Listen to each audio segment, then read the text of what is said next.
Hey, hey, hey, everyone. Welcome to the Coach Powell Party. Yes, indeed. This is Coffee Tea, you and me. And I am Coach Powell. So glad to bring you this wonderful opportunity to get together and talk about the things that we have understood and believe and found that have affected the growth and development of small businesses and small business leaders everywhere.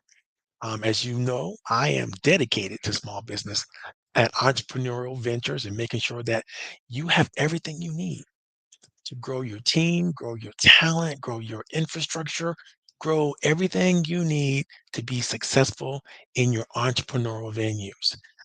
I owe everything. I have to say, first of all, to my wonderful fraternity, my brothers of Phi Beta Sigma. They're so wonderful in terms of supporting everything that I do, but they gave me the first initial idea of why small businesses are important. Through their leadership and their bigger and better business development program, I became interested in understanding entrepreneurship and business leadership way back in college. And I've never stopped. Through my career in financial services and now my career in coaching for the last 25 years, I've been helping entrepreneurs and business leaders really focus on the things that matter most to help them grow, develop into not just successful, but thriving partnerships, thriving businesses, thriving entrepreneur concerns, investments, all the things that they need to make sure that they're not just successful in the short run, but they're successful long term. They get to build amazing legacies. And I work with so many entrepreneurs and business leaders. And if you guys want to find out, you can just go on my LinkedIn profile and check me out. See all the recommendations, see all the testimonials, see all the endorsements. And you'll find that I'm one of the most highly recommended coaches and business leaders out there today. And I'm proud of that legacy. And I make sure that we create more content and more opportunities for business leaders than anybody else anywhere you're ever going to find. And so you can check us out on YouTube, check us out on Facebook, check us out on LinkedIn. If you're watching today's show, do me a favor and make sure you hit me up, subscribe, comment, post where it is that you're coming from, where it is that you're watching. Put it in the comment section today, where you're learning, where you're coming from, where you're watching from. Go ahead and tag us and anything you need to tag us in. Share us. Don't keep this a secret because this opportunity is specifically for entrepreneurs and business leaders just like you. So let's get into it. Today, is part two of a phenomenal topic that we came up with most recently. And the reason why we came up with the topic, because I find myself now in this tumultuous age of business. I find myself now doing more to help entrepreneurs think about how to develop their business, how to increase their sales, how to do it in a way that's effective across the board in every aspect of relationship development, whether that's um, trying to find avenues for referral sources, find avenues for high value clients, find avenues for investment and investor relationships, find avenues for every possible way that's going to be needed to provide success, people driven success long into the future for their organizations.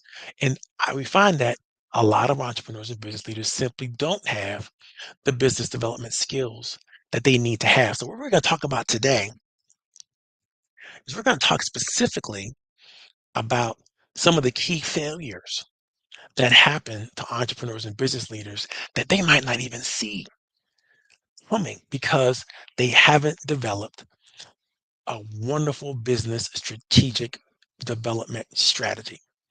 A strategic business development strategy is what every entrepreneur needs, or they're going to experience, again, whether they know it or not, they're going to experience these five key failings that we're going to talk about today. We're also going to talk about some of the reasons that entrepreneurs and business leaders, especially those who are technically competent, tend to give for not being involved, or getting involved, or finding themselves useful or interested in business development. Because these reasons do matter. They're not necessarily good reasons, and I'm not suggesting that there are good reasons. They just are reasons, and those are the reasons. We're going to go through those typical reasons, and I want you to ask yourself: do you believe these reasons? Are you allowing these things to hold you back in terms of your business development skills? Because for the next few weeks, we're going to be talking about everything you need to develop all of your business skills. And I want you to not just don't just listen, but take notes. This is well researched information that I'm sharing with you. Um, if you have questions, ask the questions.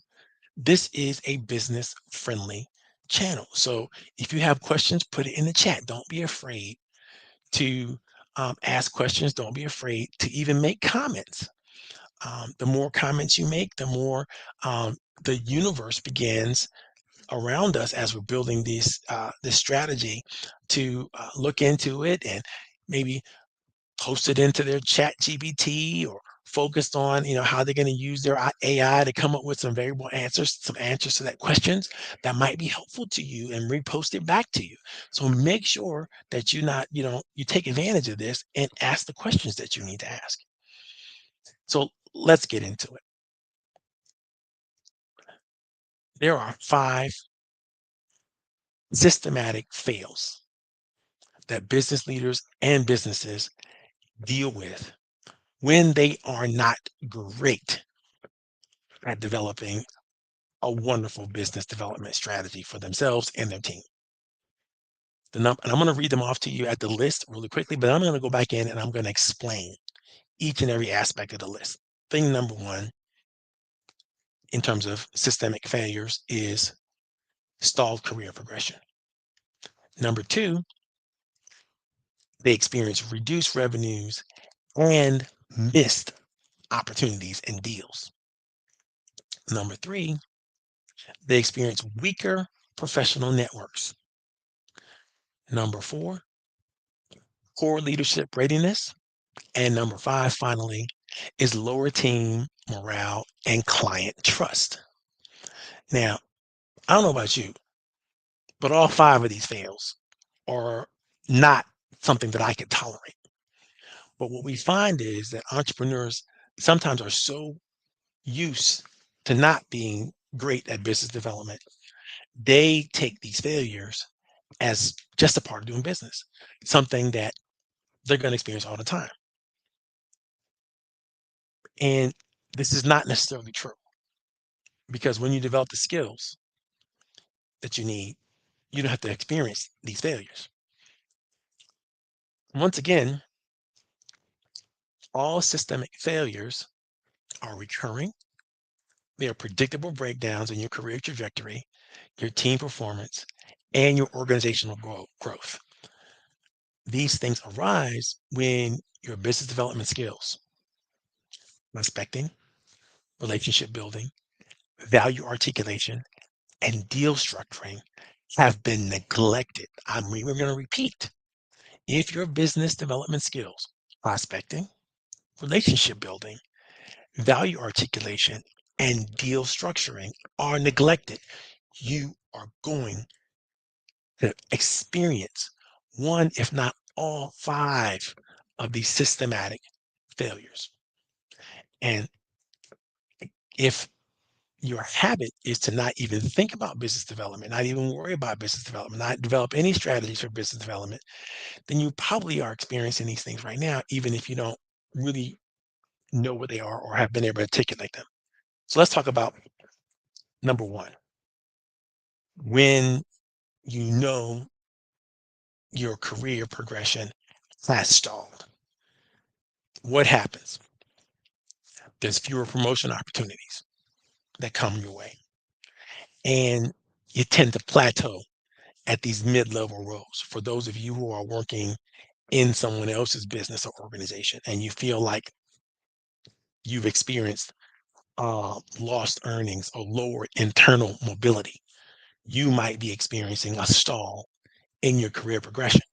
That's systemic. I mean, it's going to be there. It's reoccurring. It happens wherever you go. It's predictable. Um, and it messes with your performance, everything, right?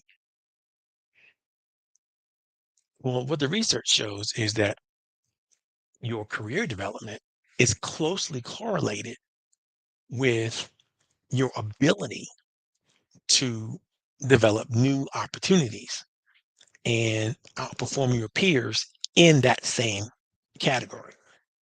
You see, business development is about being relevant to your companies, to your organizations, the people that you work with immediately. And if you want to be a candidate for promotion or you don't want to be a retention statistic, then you're going to have to learn how to develop business. Again, all these systemic failures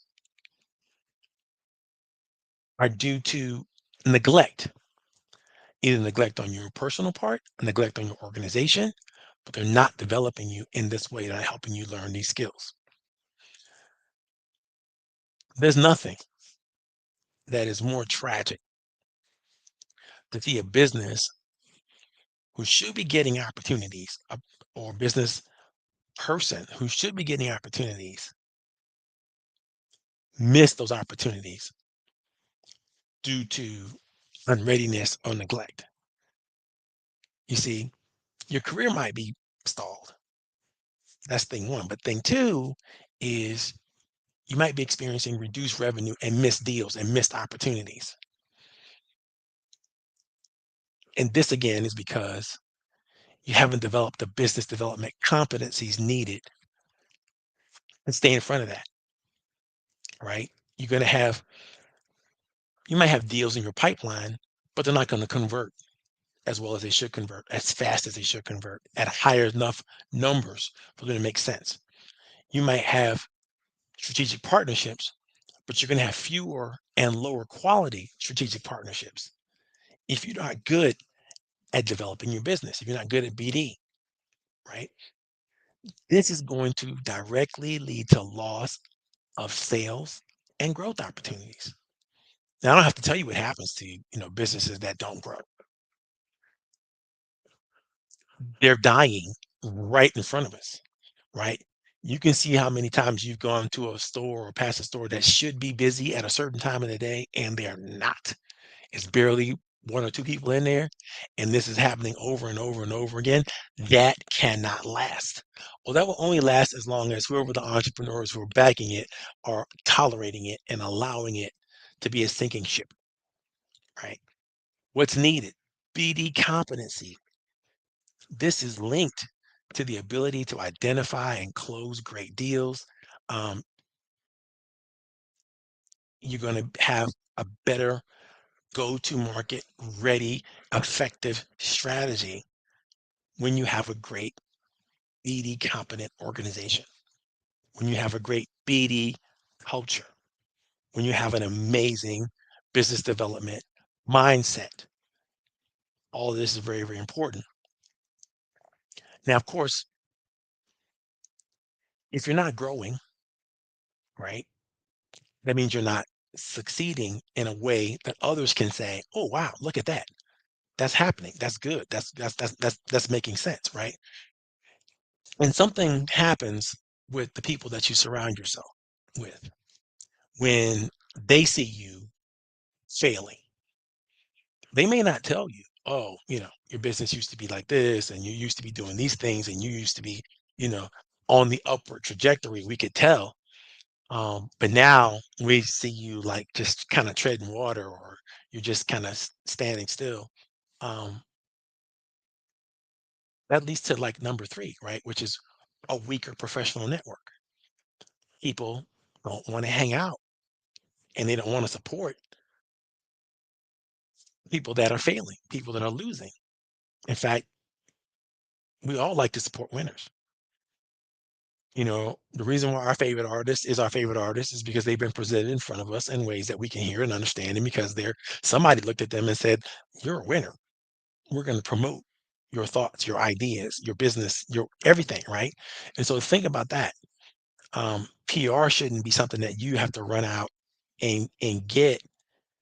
It should be something that is coming to you as a result of the success and opportunities that have been showing up in front of you that you've been able to capture and move forward. That's a good indication that your plan is working. your strategy is working. Other than that, you're going to have smaller referrals. You're going to have a slower referral flow. Um, you're going to have less access to decision makers. People are not going to want to have lunch with you. People are not going to want to see you and talk to you and hear your pitches and all the things that they need to have happen in order for you to develop your business because you're just not bringing it. You're not making it happen. That means fewer leads. That means longer sales cycles, right? That's the impact. And it's important because if you don't have the networking and relationship skills that are core to all BD competencies, then the opportunity flow is going to be dramatically slow. And you're just not going to have those opportunities in front of you. And it's going to continue to weaken and weaken and weaken your professional networks. Pretty soon, and I hate to say this, you just nobody's going to want to hang out with you. And that word's going to get around, and that's going to be more difficult for you to move forward in your own business community, in your own industry, right? The fourth thing that happens is poor leadership readiness. Now, what do we mean by that? If opportunities are coming in front of you and you don't have the internal orientation or the external orientation it takes to influence other stakeholders, to get involved, to help, to become a part of your success, and you're not ready as a leader to really, really experience the growth that might even be, you might have the opportunity, but you can't take advantage of the opportunity because you don't have what it takes to really be effective as a leader, right? This leads to low team performance and high turnover.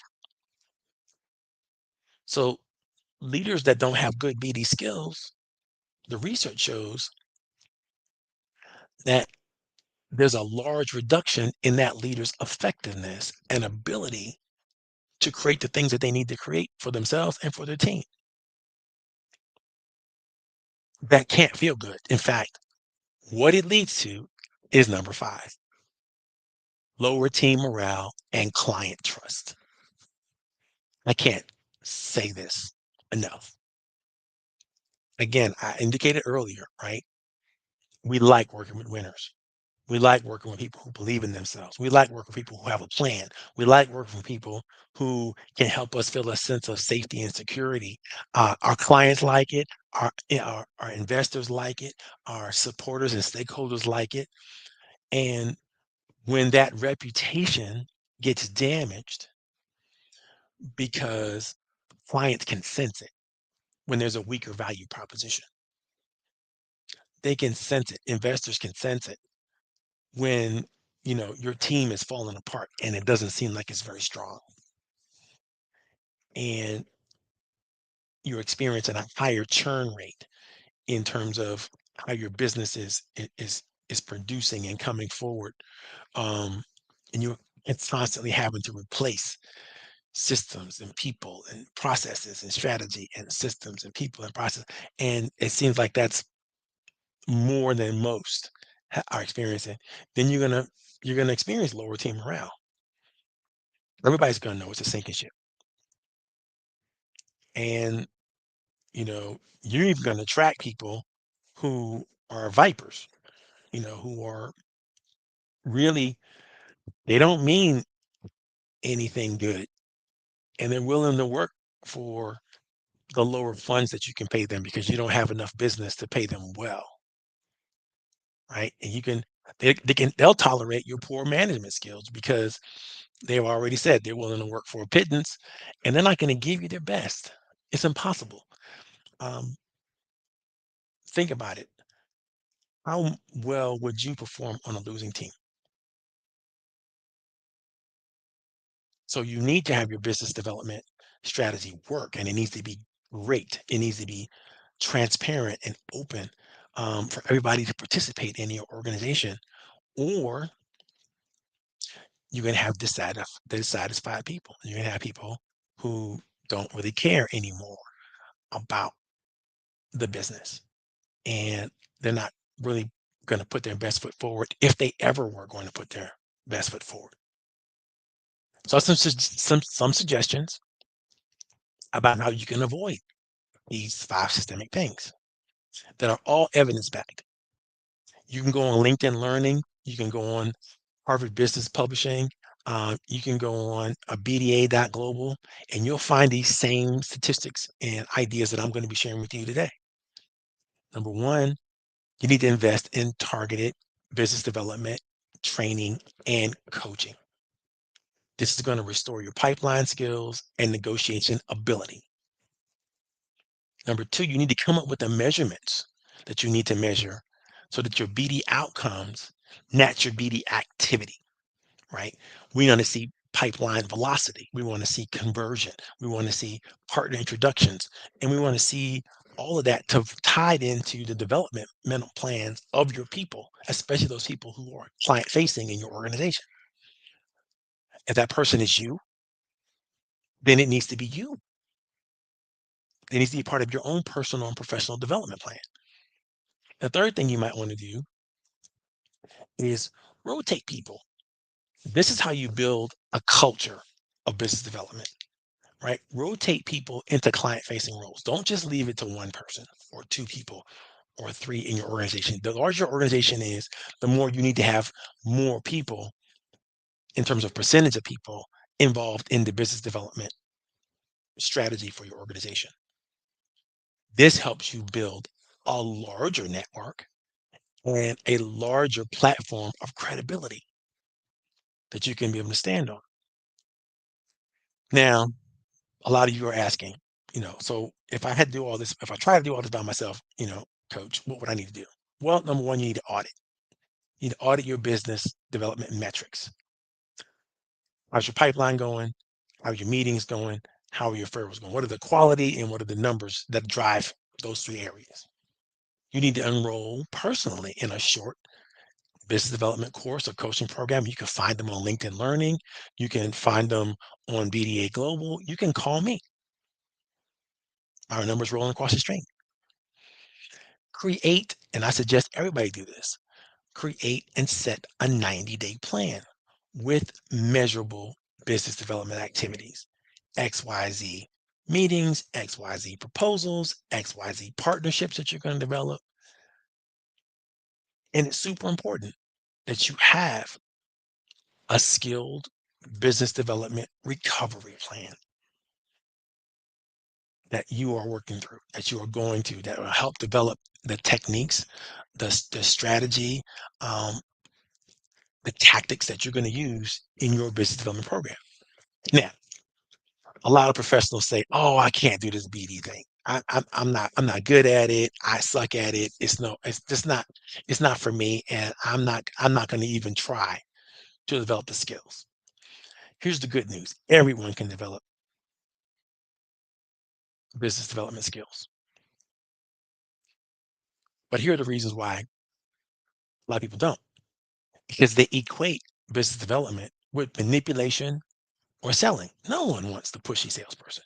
No one wants to have people pounce on them with ideas or concepts that they're not ready for, they can't afford, it doesn't make sense for them right now, whatever the reasons are. No one wants that invasion, right?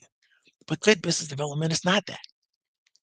In fact, studies show that people who take a more consultative model and consultative strategy to their business development are much better at business development. See, business development doesn't mean forcing people to do things that they don't need, that they don't want or don't need. It means persuading them to do things and helping them and influencing them in ways that help them that they do need. And this is backed up by, Harvard Business Review, McKinsey research. This is, not new stuff to us, those of us who are in the business development world, but those who not have any kind of professional training in business development may just feel this way and they're doing these things based on their feelings. Why does this belief persist? Well, because people use bad sales models all the time to try to get and develop their business. And that infects the whole universe in the wrong direction. If you had an excellent proven sales model, would you be excited to engage in BD activities? I bet you would. The second thing that happens with people is they believe that business development requires some kind of extroversion or charisma. And that again is not true. They'll tell themselves, well, I'm not outgoing enough to do business development. And what they're doing is they're confusing personality and performance. Personality has nothing to do with performance. These things do not correlate. Again, there's research on this that show that ambiverts outperform extroverts in business development. That means even if you are an introvert, you're not out of the game. The reason why introverts even do better and ambiverts do better is because they're good at listening and they're good at providing insight with enthusiasm. You want to see somebody get excited? Watch an introvert have a great idea that they want to share, right? All of a sudden, the light bulb comes on and people go, oh, wow, I never thought about it that way. This is brilliant. How did you come up with this? It's because all this time they've been sitting back, they've been listening, they've been studying the environment, they've been checking their research and facts before they even said anything. And once they have this great idea, whoosh, watch out. Here's the reality. Business development success is driven by curiosity, preparation, and follow through, not charisma. Let me say it again. Business development success is driven by curiosity, preparation, and follow through, not charisma. When I first wrote the strategy for developing business relationship, you know, curiosity, preparation, and follow through are part of the first three steps that are part of that nine-step process developing your professional relationships. Um, my steps go a little, they word a little differently, but trust me, all of that's involved. Um, the first step in the nine-step process is listen, listen up. The second step is make a promise that you can take the third step in, which is follow up and follow through. You see, you're setting expectation. You're using your curiosity skills to listen, to engage, to ask the right kinds of questions. You're going back and with those skills, and you're preparing a proposition, a possibility that you might want to share with the person, and you're getting them to accept that possibility because you listen to them and they know that you understand them, their problem, their issue, their process. And now you're following up and you're following through on the commitment that you made. Real simple. But you got to be in this game. You got to be in this business development game. You can't be scared of it. Number three, they really have never been taught a good business development system. You see, it is a system. Business development is not a feeling. It's not, again, personality. It's a system. People say, "Oh, I don't know what to say or how to start." That's because you haven't had the training, right? You don't understand the frameworks. You don't know how to get and gain permission to move forward in a process with an organization, with the people. In reality, business development, like every other discipline, is learnable. It's not an innate talent. Number four, they fear losing credibility. This is a big one. People will say to themselves, if I don't have all the answers, I'll look incompetent. The reality is, no human has all the answers, and they don't look incompetent just by being human, right? You cannot tie your professional identity to absolute precision and absolute correctness. You tie your professional identity to your willingness and your ability to learn and to grow and to become whatever it is you need to become to be successful. And so, you know, yes, perfection is a pursuit, but it's not a real destination. I hope you get where I'm coming from. Because, studies really show that when you can admit uncertainty and ask the right kinds of questions, you will be considered more competent than the person who thinks they have all the answers, or the person who's tries to present like they have all the answers. Because when you ask the right questions, when you can admit uncertainty in certain areas, you provide a level of psychological safety to anyone you're working with or talking to, because they see you as what? Human. In reality, credible business development comes from honesty and judgment, not omniscience. You are not perfect. You're not all knowing or all wise. It's not about wisdom or insight. It's about being true to yourself and being true to others, but also being willing to be authentic and human when you don't know something. Number five, people who associated BD with rejection and personal failure. If they say no, that means I failed. Now, I'm a big believer in failing forward, failing up. I'm a big believer in not failing at all, especially when it comes to business development. If I make a pitch, I pretty much know that we're going to knock this out of the park. It's going to work, right? But that's because I understand the mechanics behind the decision making, and I've been trained to understand the emotional fusion between identity, especially my identity, and the outcomes that I'm looking for from my activity and my things, right? So I understand the growth mindset. If you ever studied any work by Dr. Carol Dweck, then you'll know what I'm talking about. I understand the difference between sales reluctance and performance resistance, right? How those things work. How do I get from persuasion or manipulation to long-term success? Again, high performers separate their self-worth from the outcomes. They tie their self-worth to the inputs, not the outcomes, right? So if you're doing the right activity with the right people in the right way, you're going to be successful so much more than you're not going to be successful. So don't blame it on that final outcome. Blame it on and focus on the activity. Focus on the input, the things that you do on a regular, consistent basis. And that's the right BD habits, the right BD processes, the right BD strategy. Number six, a lot of people say they can't do it because they've witnessed some unethical or reckless business development or sales tactics, right?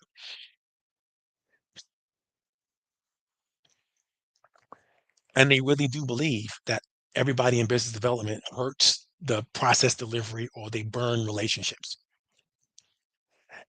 And that's because they've been exposed to undisciplined sales behavior.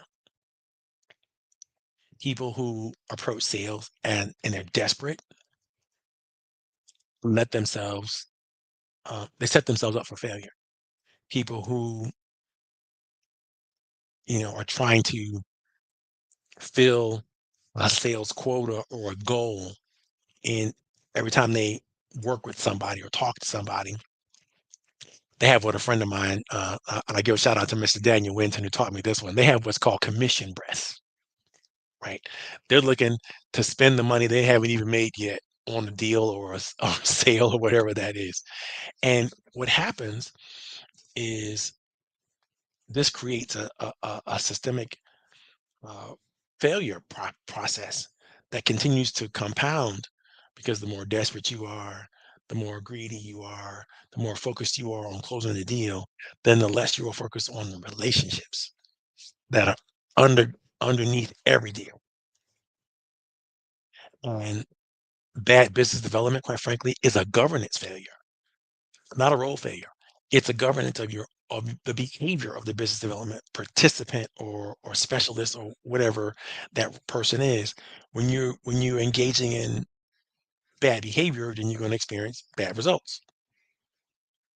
Behavior, input, these are things that are activity. These are things that create the business development experience that you hope that is positive for everybody you talk to, whether that's an investor, whether that's a referral source, or a value client, or any type of supporters that you need. Even picking up mentors and picking up advisors and associates of yours, they're all going to be better, and everything's going to work better if you have great business development strategy, tactics, and you know um, opportunity in front of you. The seventh thing that people believe in that their organization internally actually sends mixed signals about business development. Like, for example, people may experience this thought: then I'm told to grow, but I'm punished for trying. That happens again when there's not a systematic overall process in an organization for how your activity as a business development person is actually measured. If you're supposed to make 20 phone calls, but you're not told how to make those phone calls or who to make those phone calls with, then you're likely to choose the wrong targets, and you're likely to develop relationships that lead to the wrong outcomes. You know, if you need to develop high value business propositions, then you need to find high value targets, and you need to be associated with high value targets. And so you need to have systems that help you reflect and measure so that your objectives is never misaligned and your incentives are always aligned with that the proper activities that leads you to the proper results. McKinsey did a study years ago, talked about the 8 essentials of innovation. And among the things they talked about when it comes to business development is understanding how your roles, your incentives, and the culture of your organization need to be aligned to the business development process. When it's not, people are disengaged, and BD systems contradict the expectations that the leaders who put those systems in place usually happen because they haven't really thought it all the way through. They haven't really come up with a total alignment package. The last thing that happens with BD professionals and that stops them from moving forward is they don't believe they're allowed to do BD. People specifically who have a role, especially a technical role, right? Whether it's an architect or an engineer or a lawyer or an accountant or whatever organization kind of you work with. If your role is not specifically defined as business development, you may not believe that it's your role of responsibility, and you may believe that's a leadership job. That's not my job. But the root cause of this is siloed hierarchical cultures. And we need to get away from that because what happens there is instead of developing a business development culture, you have a few people who are at the top of an organization or responsible for all the business development in an organization, no matter where they are in the organization. And they're creating um, sort of a division between the business development people and the people who have to actually execute the strategy or the technique or the processes that have to be executed in order for the business development to work. And this means that stewardship, who owns the client, is not really shared. And people taking responsibility for things that they can't even do. I'll take in an account management situation. You may have an account manager. That person is back there crunching all the numbers, but then you got a business development leader on that same team, and they're like, "Listen, I'm making promises out here, and you guys aren't delivering, and you're making me look bad. You're making the organization look bad." But who's making the organization look bad? Really, it's not. It's really the organizational leaders who haven't developed a business development culture. The reality is, again, a strong business development culture treats everyone as a relationship steward with clear boundaries. Everyone in the organization is involved with business development, and they can attach every value proposition that they bring to the table right back to what's the profitability for the company, for this project, for this program that we're running, for this initiative that we're developing, whatever it is. Everybody's got to be responsible, and everybody's got to be on the business development train, which means they need to be incentivized correctly. They need to be managed and led correctly. Now, of all these things, what are the core insights that we've been able to understand? Business development has been misdefined for a long time with people. Number two, bad behavior has been normalized in the BD world and the BD community. And that's unfortunate, but true. Number three, structure, training, and permission to even play in business development are missing everywhere. When business development is reframed as curiosity, credibility, judgment, and service, most professionals realize that they've been doing parts of it all along. And super important that you figure out and you find out how your organization is framing curiosity, credibility, judgment, and service with your high value clients, with your referral sources, with your investors, and finally with your the people around you who support um, all of your endeavors. Because without their support, it's going to be even more difficult to do the thing that you already find difficulty in doing. Okay, that's our show for today. I hope you guys had a good time. I know I did. If you have questions, if you have thoughts, if you have comments, put them in the chat. I see my girl Wilma's out there watching the show. I really love you, Wilma. Thank you so very much for paying attention, for watching the show. Um, this show is really set up for entrepreneurs and business leaders. If you have any of them in your network, please share them. Share the show with them, because this is going to be something that we're going to continue to grow and develop, and it's going to make a big difference in a lot of lives. Thank you for all the love. I thank you for all the attention. And most importantly, I thank you for subscribing and giving me a thumbs up and making comments along the way. God bless you all, and you all have a wonderful day.